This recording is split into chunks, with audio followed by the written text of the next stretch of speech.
दिन वो दिन नहीं, रात वो रात नहीं, पल वो पल नहीं जिस पल तेरी बात नहीं, और तेरी यादों से मौत भी जुदा कर दे हम लोगों को, इतनी तो मौत की भी मनाई जाते हैं। आदमी अमर होता है, कभी मरता नहीं है। साहबुद्दीन साहब का नाम हमेशा कीर्ति और विकास पुरुष के नाम से जाना जाएगा। आज हम तो ये कहेंगे कि जब तक सूरज चांद रहेगा साहब आपका संकल्प लेते हैं कि उनके बताए हुए रास्ते को हम उस रास्ते को अख्तियार करेंगे और बिहार को, सीवान को मजबूत बनाने का उनके दिलों में बस है। उनके विकास कार्यों को सीवान आज भी भूलता नहीं है, इसीलिए ये सीवान के दिलों पर राज कर रहे हैं।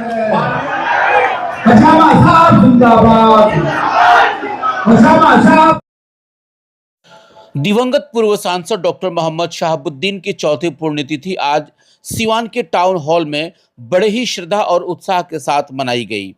इस अवसर पर राष्ट्रीय जनता दल और महागठबंधन के कई प्रमुख नेता उपस्थित रहे। एक भव्य कार्यक्रम का आयोजन किया गया था जिसमें हजारों लोग शामिल हुए। टाउन हॉल खचाखच भरा रहा और माहौल शहाबुद्दीन के प्रति सम्मान और उत्साह से सराबोर था।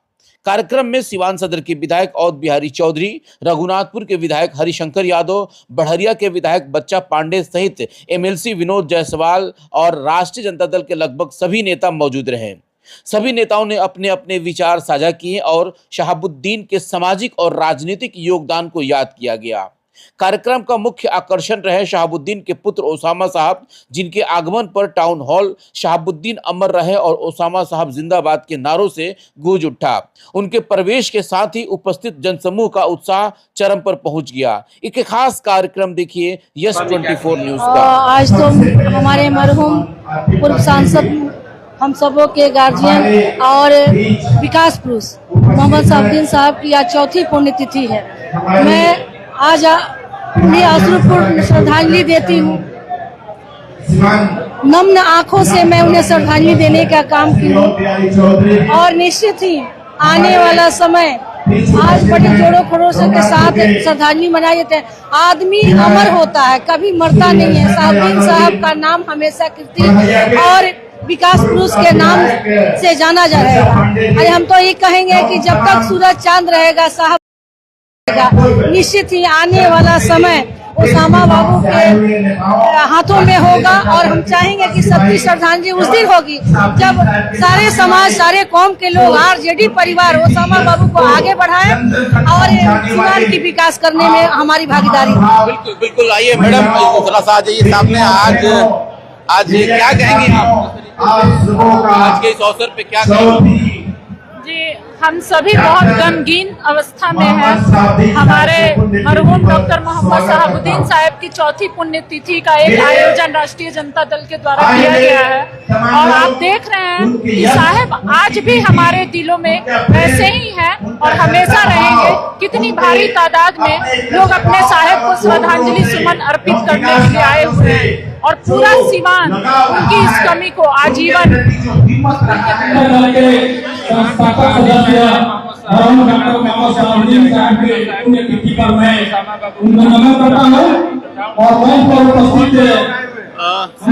क्या कहेंगे सर आज के इस अवसर पे, क्या कहेंगे? आज के इस अवसर पर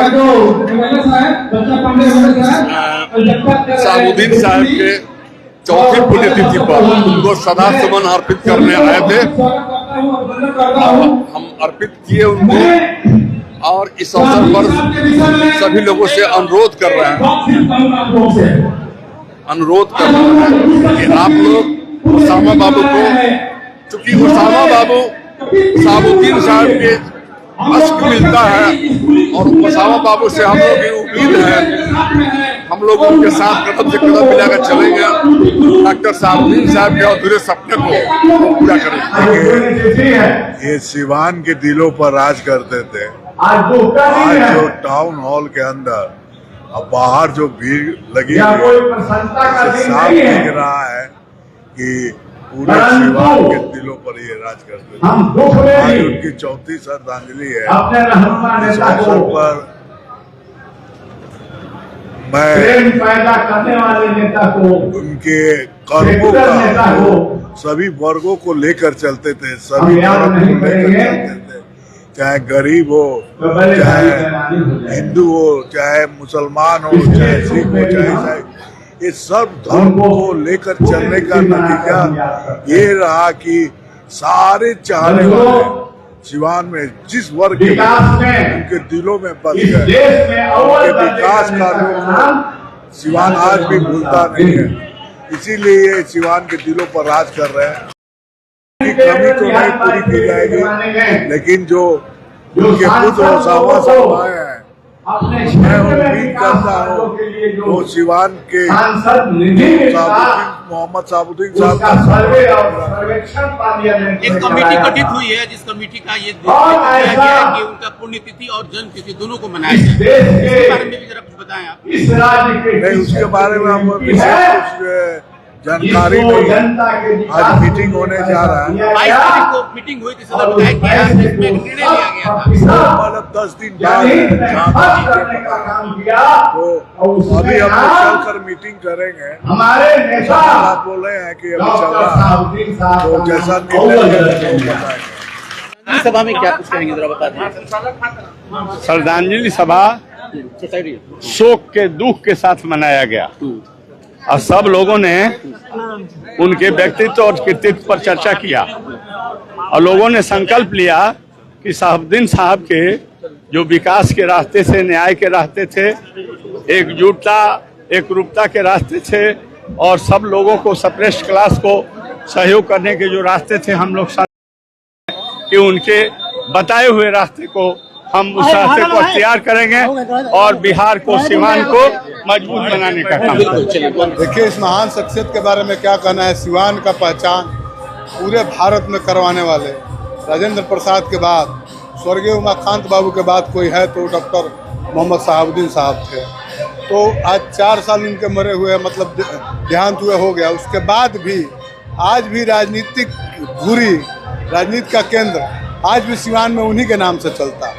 उनके बारे में बस यही मुझे कहना है कि दिन वो दिन नहीं, रात वो रात नहीं, पल वो पल नहीं जिस पल तेरी बात नहीं, और तेरी यादों से मौत भी जुदा कर दे हम लोगों को, इतनी तो मौत की। तो फिर क्या कहना है उस शख्सियत के बारे में जो सीवान के विकास का नींव जो रखा जाता है, उसके एकदम प्रबल और सबसे मजबूत योद्धा थे इस जिला को। शहाबुद्दीन साहब वो शख्सियत थे। हजारों साल नरगिस अपनी बेनूरी पे रोती है, हजारों साल अपनी नूरी पे रोती है, बड़ी मुश्किल से होता है चमन में दीदावर पैदा। शहाबुद्दीन साहब जो भी कार्य करते थे वो इतिहास बन जाता था।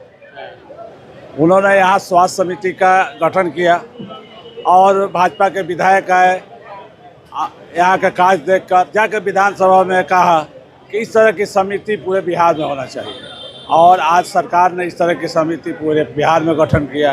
राष्ट्रपति के यहाँ शहाबुद्दीन साहब गए, कारगिल का युद्ध चल रहा था, बोले कि मैं एनसीसीएन कैडर हूँ और हमें पाकिस्तान बॉर्डर, हिंदुस्तान के बॉर्डर पर भेजा जाए। मैं पाकिस्तान को ऐसा सबक सिखाऊंगा कि फिर पाकिस्तान कभी हिंदुस्तान की तरफ नज़र उठा कर नहीं देखेगा और आतंकवाद कभी पैदा नहीं होगा। इसका असर ये हुआ कि जितने एमपी थे उन्होंने गर्व महसूस किया कि एक एमपी ऐसा जो है जो जाकर राष्ट्रपति से लड़ने के लिए कहा। अटल बिहारी वाजपेयी ने जो उनको 100% फंड यूटिलाइज का जो सर्टिफिकेट दिया, उस पर भी पार्लियामेंट में तालियों के गूंज हुआ और